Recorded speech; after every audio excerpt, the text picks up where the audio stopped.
Hello, ladies and gentlemen, girls and boys. You are now entering Season 2 of the Swan Hockey Podcast. Swan Hockey is flying around the junior hockey world one episode at a time. You'll experience things dreams are made of, as well as things of terrible nightmares. Strap in, hold on, and enjoy the ride. And now, Swan Hockey.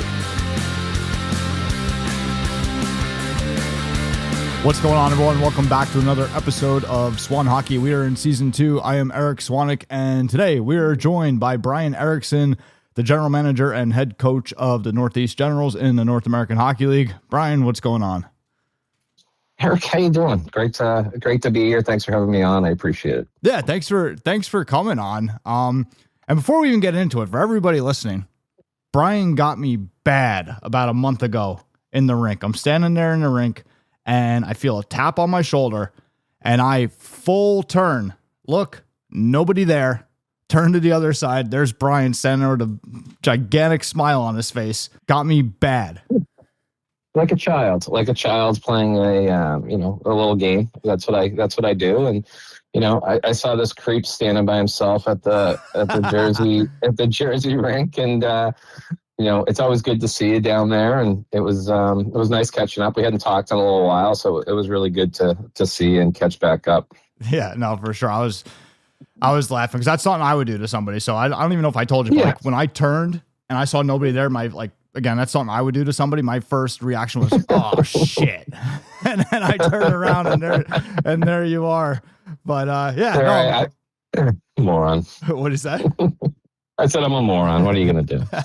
I gotta have fun, right? But yeah, I'm happy you're here. I appreciate you. I didn't even realize you guys are playing a massive playoff game tonight, so I really appreciate you coming on.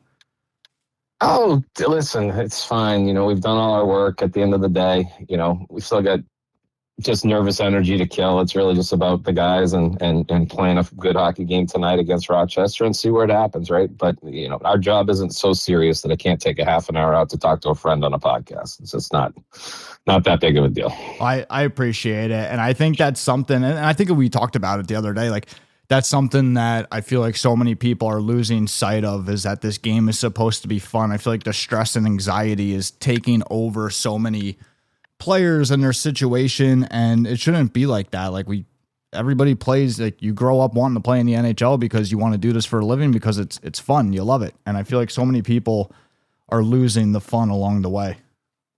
Yeah, and I think sometimes it's like a 4-letter word, right? Like you say fun. Like we say fun a lot in our locker room. Like we said it on last Friday we played Rochester, we lost in overtime. We played really well. They had some breaks and and they won the game. That happens.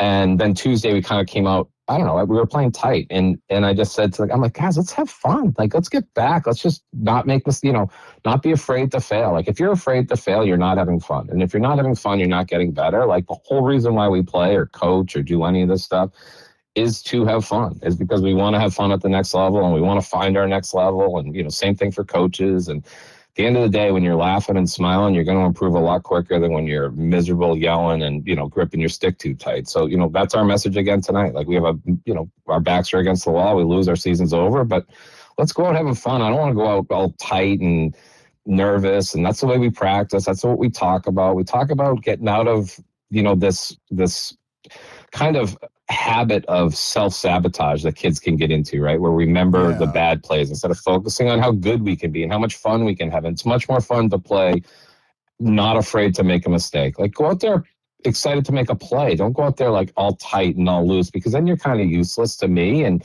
when you're watching scouts are watching, they're going to notice that you're tight. Like play loose, play free. There's a difference between having fun and being not focused, right? And, and you got to straddle that line, but you always want the kids to have fun. It's way better than being way too dialed in. And that's what we're trying to do here at Northeast. And I think a lot of other teams try to do it too, but, you obviously see it and hear about it, kids that have bad experiences at different places. And it mostly revolves around them not looking forward to coming to the rink. And we don't want to be part of that.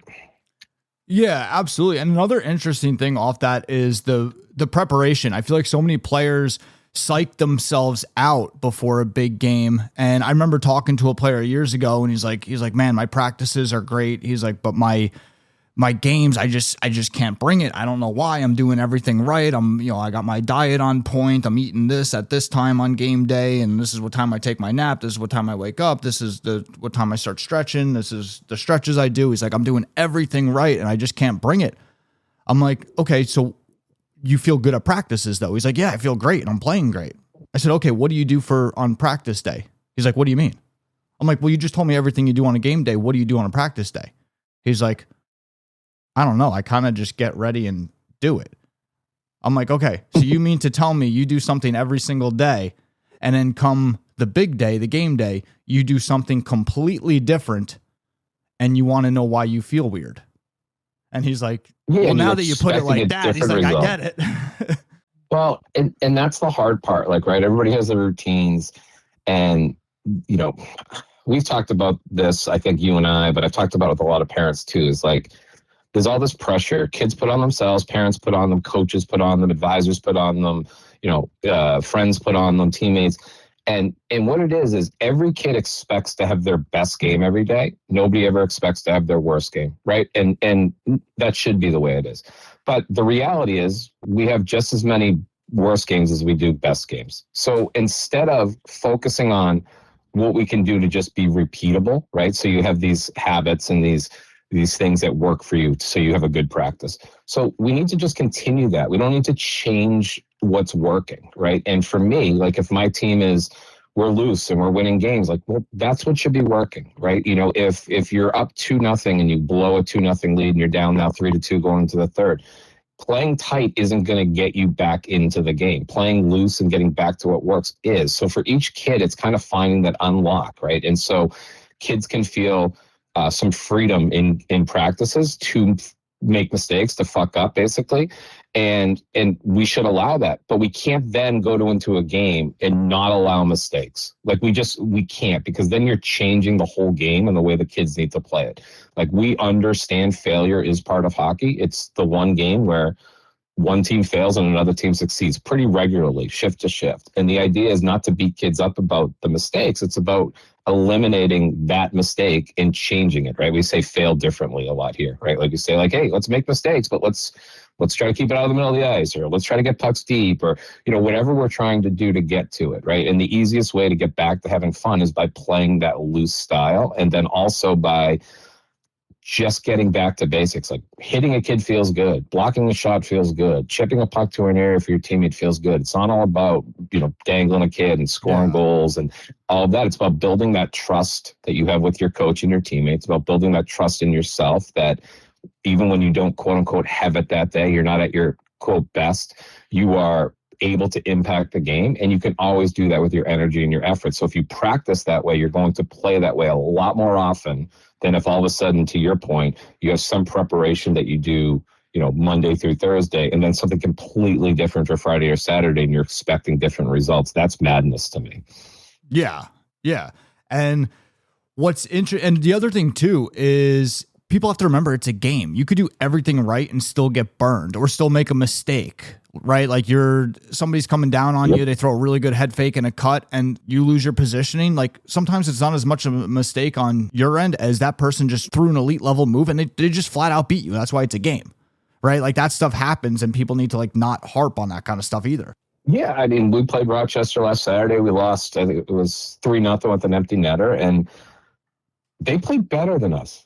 Like it's not because we played worse. They had a good game plan. They executed it. They played well. Like everything isn't, and this goes back to, the way that coaches think and kids think is everything's not always about you, right? You can do everything right and still lose, and you can do everything wrong and still win, right? So there are lessons in there that you're playing another team. Like we talk about penalty kill all the time, right? So like I think we finished at the top PK in the league. We should. We're on the PK enough.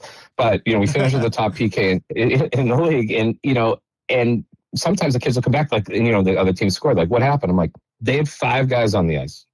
That's what happened. They had 5, we had 4, and they executed.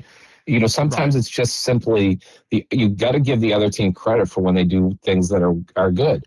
Because if you take it every time the other team does something well, you did something bad, then you're bringing negative energy into your next shift. Like, no, all right, good play. stick taps, let's get back at it. Let's line up and get back to work. And that is where kids start to lose the fun part, right? Was where they don't understand that their attitude and the way that they line up on the next shift, their attitude about the way that they respond to adversity, or the coach is forcing their response to adversity. Like, everything can't always be sunshine and rainbows, but it also doesn't have to be the end of the world. Hey guys, we're down 2-0. Blows. Let's figure it out. Like, let's talk together. Like, we don't have to yell. We don't have to throw a chair. We don't have to do anything dramatic. Yeah. You know, some guys want to get loud, some guys whatever. But for the most part, guys play their best hockey when they're calm and they're relaxed, not when they're on edge. And so our goal as hockey coaches should be, you know, we want repeatable patterns on the ice. We want F3 to be here. We want F2 to be here. We want F1 to be here. Why don't we want repeatable emotional reactions too, right? So our job also has to be about making sure kids are checked in correctly, making sure kids are not putting too much pressure on themselves, you know, because all of this goes to fun. One of my best players, I looked at him on the bench the other day and I said, "You stink today." And he looked at me and he just started laughing.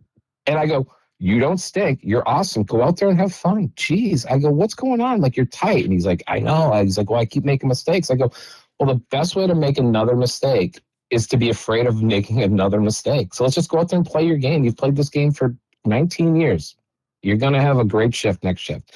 And you got to get into that mindset, right? And that's really what we're trying to do. You know, we're not trying to reinvent junior hockey here in the Northeast. We're not trying to do anything that's, you know, insane, other than we're trying to remind the kids that it's a game. It's supposed to be fun. I think I've told you this many times. I have the best job in the world. I wake up every day excited to go to work. And not a lot of people say that, right? There's a lot of people with jobs that they are miserable at, or jobs that they like some part of and not like. I like everything about my job. But if I'm not passing that on to the kids, if I'm not passing that passion or that excitement to be at the rink, then I'm doing them a disservice, right? At the end of the day, we want kids that want to get better. We talk about compete level. We talk about, you know, kids being the right type of kid. At the end of the day, what you really are looking for are kids that are able to enjoy the moment and be in the moment. That's what it is. You want to help kids feel pressure. You know, they feel pressure from, like we said, their advisor. Their dad might, you know, be a nightmare. Or their mom might be a nightmare, or, you know, their buddies might be nightmares, whatever. We need to quiet that noise and understand that they're playing for you and for their teammates.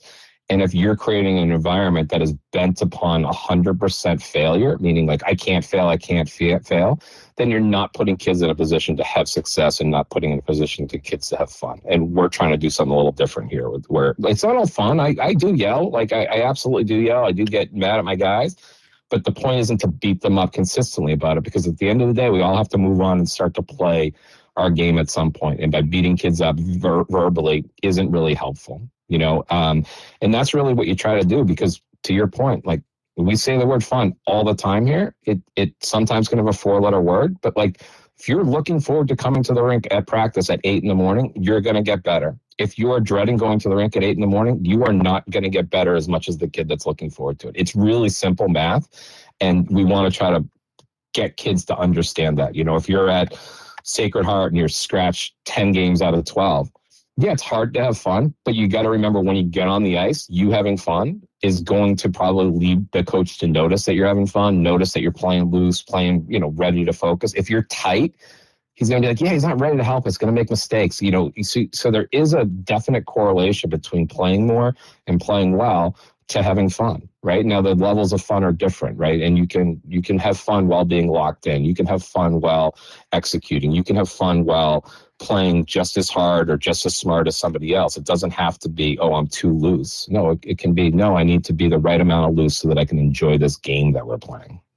Yeah, absolutely. Because when you're having fun, it's easier to push harder. The things that suck don't suck as bad. It's easier to work harder. Like, having fun, you're always going to be at your best when you're having fun. And one thing that's interesting that you said that I love that you brought up, I think it was when you're speaking about your game against Rochester, where how, you know, they just played great, wasn't necessarily anything that you guys did wrong. And I think that's very important for players to put that shoe on the other foot and realize that, hey, it doesn't always, to your point, doesn't always have to be something I did wrong.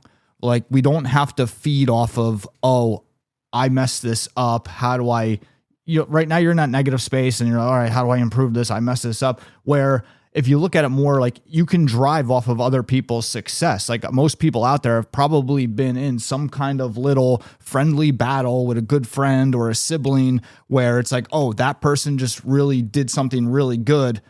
I want to do something really good now and push myself to be even better, where it's almost like that, where somebody beats you on the ice. It doesn't have to be, oh, I screwed up, doomsday. It could just be like, oh, hats off to you. Nice move. Now watch this. I'm going to come burn you now. Absolutely. You get that friendly, competition. You can even have it in games where like, you see that play, that's pretty sick. Yeah. And I think that's a big part of what you try to do, right? It's even when you're correcting a kid in a game, like kid comes over, he makes a terrible play, throws like a pizza right up the middle, right? They come down, they snap it off the crossbar, and you're like, ooh, boy. Kid comes back. If he thinks he's automatically going to sit because he made that play, you're probably not putting kids in the right headspace, right? Because then they're out there afraid to fail. If you get that kid, hey, what did you do wrong? I didn't shoulder check. I had more options. I need to put that puck to the wall. Whatever scenario that you guys talk about. And then all of a sudden you go, okay, let's not do that again. Right. And you can yell a little bit or you can be upset, but like at the end of the day, berating a kid for making an error, when as a coach, we make errors all the time. As players, we make errors all the time. We said game of failure, which, at the end of the day, it is. And if you can get that kid to bounce back from that headspace, because as a coach, as someone that's coached and played at a high level, if you go in going, you know what, that last shift sucks so bad, I got to have a great shift this one. No. You just need to have a normal shift. Get back in the flow. Like you can't make up for a bad shift by one good shift. It doesn't work that way. And that's usually where you got kids holding onto pucks too long, trying to make plays, trying to do stuff that they shouldn't instead of just playing the structure and the systems that you guys are doing. And that's why we put structure and systems in, is to give kids guardrails. Guardrails meaning that, all right, I know if I do this and this, I'm going to have success. If I do this, this, and this, maybe I do, but maybe I don't, right? Maybe I'm pushing it a little too much. And so you can just get kids to kind of restart their brain, kind of move on from the bad and focus on the good. And and like even video this week, like I said, we didn't play well on Saturday. So we watched a bunch of clips, obviously, but I had a bunch of clips of forecheck and bad forecheck or bad back check. And the kids are like, oh, yeah, you got to do this. They're getting like, pause. Now let's watch. And then we watch 5 clips from the exact same game of really good forechecks, of what happens when we're doing it well.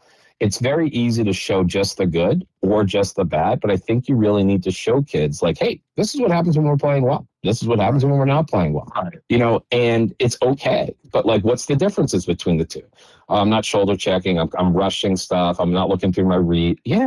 Great. Okay. Because a lot of times a coach simply telling you what you did wrong isn't even close to as valuable as you being able to identify what you did wrong. So that's what we're trying to do here is get it so the kids understand it before the coaches tell them.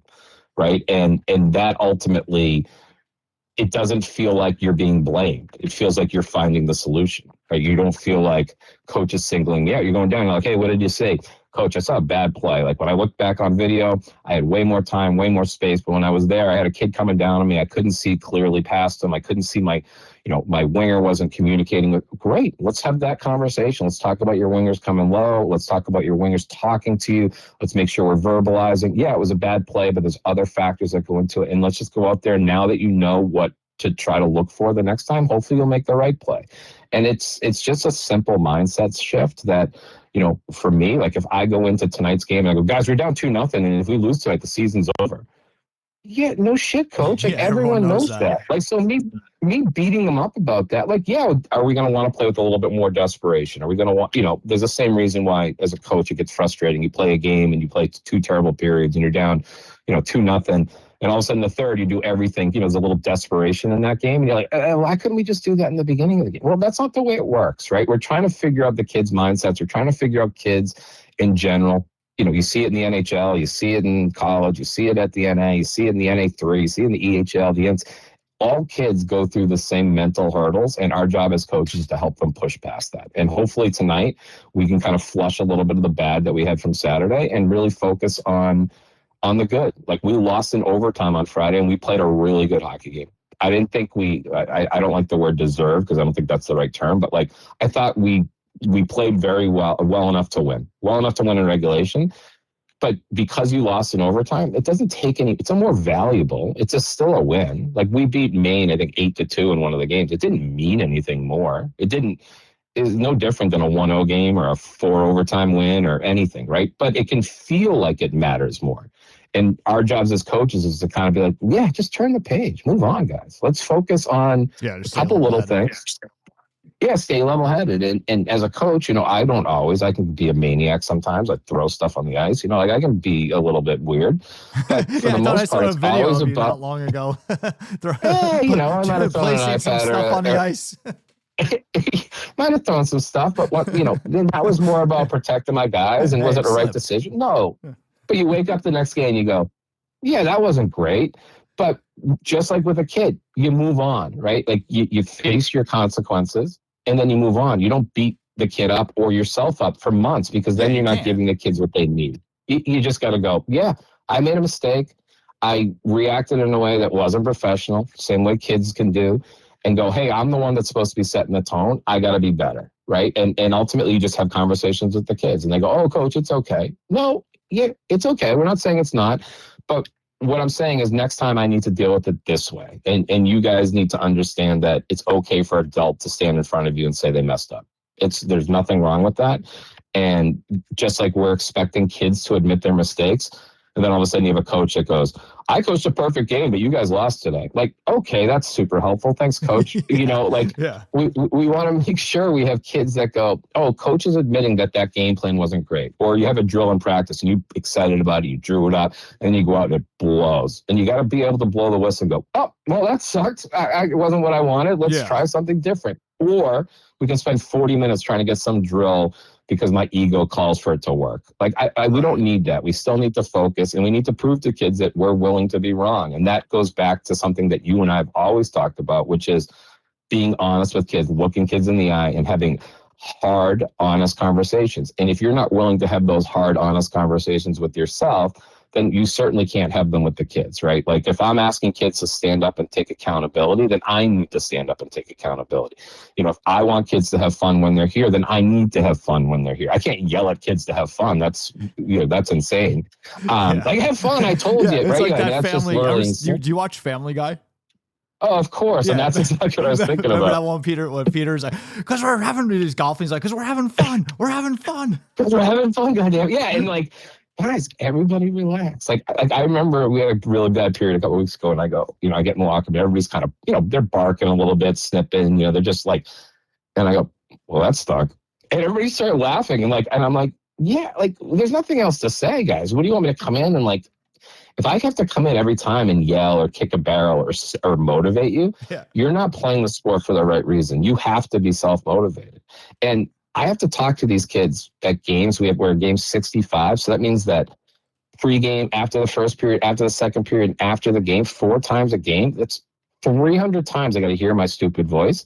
Like, it can't be mean. It can't be always mean. It can't always be happy. You got to find the right balance of what kids need. And sometimes the kids need a kick in the ass, and sometimes kids need a hug. And you got to be just as willing to give the hug as you are willing to give the kick in the ass. And that's really what our focus here is in Northeast, is making sure we have those conversations with kids. And you got to coach kids differently too. Some kids respond way better to a kick in the ass than a pat in the back. Some kids respond way better to a pat in the back than they do a kick in the ass, right? And our job is to figure that out and find that role for those kids. And I think, for tonight's game, that's been our focus as a coaching staff.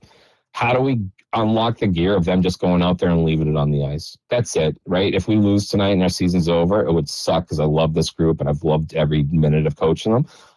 But at the end of the day, if we can just leave it on the ice and the better team wins, if Rochester's better than us tonight, then you just got to tip your hat and go, good luck in the next round.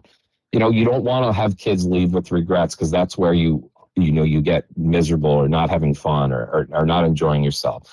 And you got to be able to strike that balance. It's a long season made up of a lot of games and a lot of good games and a lot of bad games and a lot of indifferent games. And my job and our job as your job, someone that talks to kids and helps kids, is to get them mentally on track. I don't think coaches spend enough time on the mental part of the game. I mean, that is 90% of the game. Yeah, you need to have the physical tools to play in this league or play at that level. But if you can't reach them on a mental part about how to lock them in or how to get them back on track or how to keep them on track, then you're not actually coaching the player. You're just coaching the player, not the person. And we need to make sure we're coaching the person, not just the player. Like, that's really important to us here. And hopefully that's something that we can end up continuing to have success with. Well, I think everybody just needs to calm down. Like, even with the navigating all of this, I think people need to calm down and, just calm down, because when you take the emotion out of it, so much of it is crystal clear. And, we talked about the stress and the anxiety before. And I think a lot of that does come from not only just playing, but navigating this where, and I've had this conversation with a few people recently. I feel bad for the hockey families today. Like, there's so much you can't take at face value anymore. Like, if you're a parent or a player at the Bantam level and you're just starting to get into the junior hockey world, I mean, you go out there, you look online, you start to try to do some research, and we got all these self-titled leagues. I mean, think about it. If you're somebody that knows nothing and you start Googling these leagues, you're going to find that, okay, tier 1, we got the QMJHL, the OHL, the WHL, the USHL, and part of the KIJHL out in BC. And then you say, okay, let me learn about tier 2. Okay, we got all the leagues in the CJHL. Oh, and tier 1 BCHL, I think, has been branding themselves tier 1, right? Then you go, okay, we're going to look at tier 2. All right, we got all the leagues in the CJHL. We got the GMHL. We got the other part of the KIJ or whatever's going on out west. Now they're starting a WIJHL. I don't know if they're counting that as tier 2 or whatever. That's not new independent league. You got the NA, you got the NCDC, you got the EHL. I mean, there's so much incorrect there. It's crazy. And then with the camp process that you and I spoke about, I mean, there's a team in the BC, this is how bad it's getting in the United States. There's a team in the BCHL, Alberni. They are advertising a USA main camp at the end of May. You just slap main camp on something and people come. But if you take a second to think about it, hey, do you actually think a team is picking their USA players, or any team for that matter, is picking their team in May or June or July? Of course not. What we're doing at that point, all we're doing is narrowing down. And this emphasis on camps, and listen, there are teams that run 4 camps, 5 camps a summer, and they do a great job, right? They give value. They do a lot of things. There's no, you hear the term money grab, and you hear, you're on the forums, you're in your Discord. I'm on the forums, I'm in the Discord. I'm not really responding, but I am reading to see, the way the wind's blowing, right? Because you'll see somebody go, the NA3 is the best league ever. And then, 20 people tell you it's the worst league ever. And then 10 people say it's okay. And then the EHL sucks. No, the EHL's good. No, the NCDC sucks. No, the NCDC is great. There are great teams. There are great paths regardless. But if you're a parent that doesn't understand the paths at all, it's a nightmare. And I've probably spent, this is the time of the year. When I invite kids to main camp, I offer a call, to talk to me about what our main camp is, the realistic opportunities you have to try to educate. And I was like, do you have questions about junior hockey? And I'm like, forget about the generals. And then usually some of the parents will unload some questions, and I'll be shocked. And I don't know why, but every time I'm still shocked at how basic some of those questions are, where I'm going, wow, they really don't know anything. And we're talking to them at a level where we're assuming so much knowledge about the process without ever explaining the process to them, that they need to learn and get that knowledge. Because you have so many people making scared choices. If I don't go to this combine, or if I don't go to this camp, or if I don't do that, then I'm falling behind. No, that's not actually what's happening. I had a call with a 2010 last night, and we were talking about coming to main camp. And he says, you think it's a good idea? I go, if you think you're making my team next year, then no, it's not a good idea. You're not going to make my team. I want to be very clear. I mean, listen, you can come to camp, you can blow us away, and there's a 0.1% chance that you're ready and good enough to make the team. No, if you come to camp understanding you're trying to push to see how good you are against other kids that are already at this level or close to this level, and you want to develop relationships and you want to network and you want to develop a relationship with myself or my staff or other coaches, then it's valuable. And then it's not a money grab. If it's simply, I'm a 2010 that was my 10th leading scorer on my AAA team, yeah, that's a money grab. You're not ready, right? But if you're just going there with the expectation, I want to see what I have, I want to see where I'm at, and I'm at a camp where I'm going to get feedback from the coaches. They're going to talk to me. They're going to tell me what I'm doing well. They're going to tell me what I'm not doing well. Then there's value in it. But the amount of value depends. Are you live in Sweden and you're going to fly over here for $3,000 and then stay in a hotel and rent a car and go to a camp that costs $595 and then, okay, well, I can't determine whether that's value for you. I don't know what your financial situation is, right? But at the end of the day, if you want to have an honest conversation about whether it's valuable or not, let's have it. Because the reality is going to a main camp in any way, whether you're drafted, tendered, or just an invite, it's hard to make the team, right? Yes, it's a little bit easier if you were drafted. Yes, it's a little bit easier than that if you were tendered. Yes, it's much easier than that if you're a returner, but nothing's guaranteed. And as long as you understand and explain that to people, then I think you get to understand of what the value of these camps are. If the camp is based on value only, I make the team or I don't, then it's definitely not for you. Yeah. And so many, and again, it's just, we're at a very confusing spot in this game. But yeah, Bryan, anything you want to end off on? No, I just think that, for us, the way we do things here isn't necessarily better than the way other people do things, right? Everybody does things well. Like I know how a lot of the guys in my league operate, which is the North American Hockey League.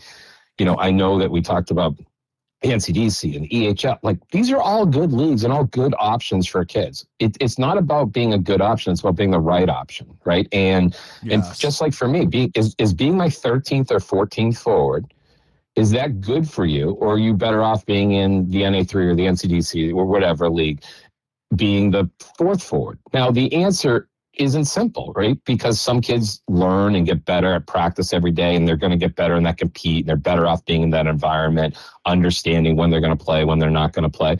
But you have to have the right mindset, not skill set, the right mindset. So for some kids, it's going to be, hey, go play as much as you possibly can. For other kids, it's going to be, hey, learn, get some humbleness, right? Because as you know, every kid on my team was pretty much the best player on their team last year. And you'll have kids that come to your main camp that were the 9th or 10th best player on a team that wasn't very good, and they're expecting to make the North American Hockey League. That's an education issue, right? That's our job, is to educate them and have respect for their dollar and have that conversation with them. Like, hey, you can still come to main camp. I'll gladly take your money. I don't want to make it sound like we're running a charity here, but I also want to take your money with the expectation of exactly what's going to happen. Like, I don't want you to come here and go, I can't believe I didn't make the team. Well, you didn't play well and you had 6 points last year. I'm not really sure why your expectations were your expectations, but let's talk about why your expectations were that, because we want to put kids in a good position. We want kids, when they come to our main camp, we play 5 games. We have 12 scouts that write reports and give written feedback to every kid that wants it, right? We email it to them, or we try to meet in person. Obviously we have 8 teams at camp, so it's a lot of kids. But we want to treat each kid the way we want our kid to be treated if they went to another camp, which is, some kids are going to have unremarkable camps where they don't stand out one way or the other, but that doesn't mean it's not valuable for them to get feedback about what they can do to stand out, what they can do to maybe at the next camp be more impactful, or maybe come back the following year and maybe tender with us because you've developed a relationship and you perform well. You're just young, or you're not what we're looking for right now, or you're a heavy right wing that's an 08, and I go, geez, he's gonna be really good in a year. I might be late on him, but I don't think it's a yes for me right now. But let's stay in touch and communicate. Maybe they get another opportunity. Maybe they come to you. And that's the way we've always developed our team, because I do think, with what you're trying to do is educate people. What we're trying to do is educate people, but we're also in the machine of everything we do is a money grab, which isn't true. We both know that, but we both know that there are a lot of money grabs out there. And I don't know how, as a parent, I would be able to differentiate what's a money grab and what isn't a money grab, because my main camp for one person might be a money grab, and for another person might be well worth the money, right? So it's not equal for every person. Every camp isn't. Developing relationships. You and I talked about this before. Pre-draft camps used to be awesome because you were actually like getting kids in the building that were genuinely North American Hockey League players that now we're actually probably going to get on your draft board, or maybe on someone else's draft board, because of, they got in front of you before you had to make decisions. But then there was a big marketing ploy that pre-draft camps and open camps are a waste of money. So those stopped. And for me, I was like, okay, the market doesn't want it, and I'm not going to beg kids to come to a camp. That's not the way we're going to do it. So we're going to just have our main camp. That's it. And then from there, we're going to pick our 27 guys to come to training camp. And from training camp, we'll get from 27 to 24. That's the way our mindset works. We're going to have one camp. But that doesn't mean that it's a great camp for every kid. Every kid needs to come with the right mindset and what they're trying to get out of the camp. If their only option is to get on the team out of the camp, unless you're a really elite player at the year before, it's probably a money grab, right? And at the end of the day, it's our job and your job and using your platform to tell people and explain to people that there are real opportunities. Like my captain this year was a main camp invite 3 years ago, right? My captain 2 years ago was a main camp invite, but that's still very random. That's so lucky, right? And the reason why they're probably captains is because they grinded through the process, yes, right? They weren't that mindset the kid to keep pushing. Yeah, they weren't the kid drafted. Yeah, they have a chip on their shoulder. So when I go, oh, they were a main camp invite, it's not really necessarily about the fact that they're a main camp invite and they made the team. It was that they had that mindset to just work and not care about what they were doing. They just came to camp to prove that they were one of the 26, 25, 27 best players on the ice. And at the end of the day, we talk about it at main camp. Like, if you come to camp and you're as good as a kid that's returning, I'm keeping the kid that's returning because I already know how he fits in my locker room. Right? I'm not going to, so you can't be as good as, you need to be better than to push conversations, because you got a lot of guys that go, I was just as good. I understand that. But if I tendered a kid, it means I developed a relationship with him for 14, 15 months. Like, we know each other. You're rooting for your tenders to be the right decisions. You're rooting for your draft picks to be the right decisions. But we still make hard decisions where we cut draft picks, returners, tenders, and we take main camp invites. But that's not very often. If you're going to a main camp without any draft pick, tender status, returning status, it's going to be hard. So what you need to do in those 5 games that we do, like we say, we give 5. So you have 1 game that's horrific, 1 game that's unbelievable, and then 3 games of who you are as a hockey player. And that's who we want to see, right? We're not going to write you off because of 1 bad game. We're not going to circle you and you make the team because of 1 good game. It's what you do in those other 3 games. And then we want to give you constant feedback, because at the end of the day, you want to feel like you went to a camp, you gave everything you could, you got feedback, you know where you stand. You don't have to agree with me that you should have made the team. I think you shouldn't have made the team. Unfortunately, my decision, my opinion matters more on that. But if we can have an honest conversation and a tough conversation, be like, hey, this is the reason why. I didn't think that you're physically ready. I thought on the walls you got beat up. I thought you lost 50-50 battles. And unfortunately, you weren't playing against a lot of, NA veterans. So what are you going to do? Or you'll have a kid where I didn't play well, but in September, I'm going to be great. Okay, well, it doesn't work that way. Like, you got to get, the only way to get to September is by playing well in the camps and in training camp. And you find kids. I have a kid, Logan Poulin, who's played Division III high school, mass high school hockey, which is horrific hockey. I coached at that level. And I was so sick of hearing about how great he was. And I didn't, I'm like, this kid's not going to make the team. And, but he did. He had 30 goals this year. He's a good hockey player. Good hockey players make teams, right? And he just did it by showing up and being good. And I wasn't necessarily rooting against him. I don't want to make it sound like that, but I wasn't super excited because I didn't think that a kid from Division III mass high school hockey would be good enough to make the team. But it turns out he was. But he's also an anomaly. That doesn't mean every kid that plays Division III mass high school hockey is good enough to make the team, right? You have to find the truths, and the truths can only be guys in your position and my position having honest conversations with kids, because there's too many guys that lie to kids to get that $5.95 without understanding. I want repeat customers. I want people to go, right. Oh, the Generals are doing a camp. I had such a great experience last year. I want to do it again because I want to be part of that organization. That should be your goal. If you understand you're a service-based industry that needs to treat their customers well and not just chase the $5.95, you're chasing relationships that you're building with kids. And if a kid calls you and goes, Coach, I got an opportunity to play for, the Lewiston Maniacs in the NCDC. I'd be great. What are you talking about? Are you going to have to sign a contract where you're going to have to play in the Premier? They go, no, I'm going to play probably top 6. Great. Let's take that opportunity. That's way better than a potential non-opportunity, right? So you want to be able to have conversations with kids that aren't just about your team. You want to have conversations that are about the kid and what's best for them. And if you can have the more honest conversations, it's the way we coach during the year. Hey, coach, how did I play? Terrible. Now let's watch video and talk about why and what we can do to get better. Those are always things that are going to make kids have fun, make kids look forward to things, come to a main camp, understanding if they don't make it, that they're going to get feedback and at least an explanation of why. Once again, you might not agree with me, but you're going to at least understand where I'm coming from. And that's really important. Just like we want to understand where kids are coming from, we need kids to understand where these organizations are coming from. We need kids to understand that there's value in certain things and there's not value in other things. And the easiest way is to pick up the phone and have a conversation. If a coach isn't willing to have a conversation with you about why this is a fit, opportunity-wise, then it's probably not the right opportunity. And we want kids to make sure they're educating themselves and they're taking their journey into their hands. It doesn't mean they text and email and call the coach 25 times, but it does mean you set up a time to have a conversation, have mom and dad on the call. Let's be honest. Let's not lie and say, yeah, if you come to main camp, you're definitely making the team. I've never said that to one kid ever.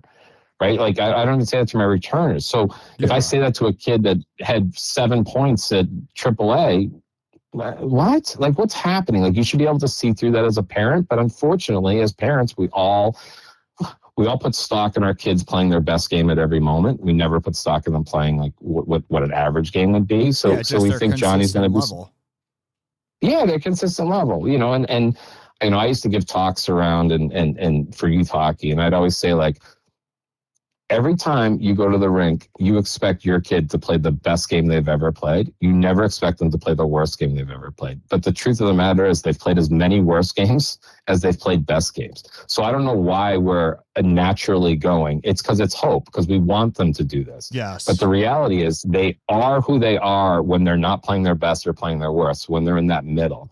And we need to give them feedback, and parents need to find the people. If they're not knowledgeable in the game or knowledgeable or unbiased enough, then they need to find people that they trust, which is why we always talk about, forget about the league, forget about a league calling it safe, self tier 2 or fake tier 2, whatever it is. Go to a coach that you trust, that's going to develop you and that's going to work for you. It's going to call colleges and be honest with you, tell you why you're not playing well, tell you why you are playing well, and then give you the tools to improve on that. Because me just telling you need to get better on the walls, what does that do? And then I got to show you, I got to go, hey, here are drills to get better on the walls. Here's the ice to get better on the walls. Here's the pucks. Here's the coach. And now let's get to work.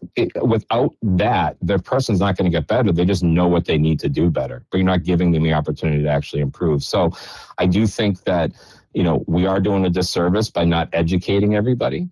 But it is hard because there's so much education and so much bad out there. There's way more good than there is bad. The bad's just loud.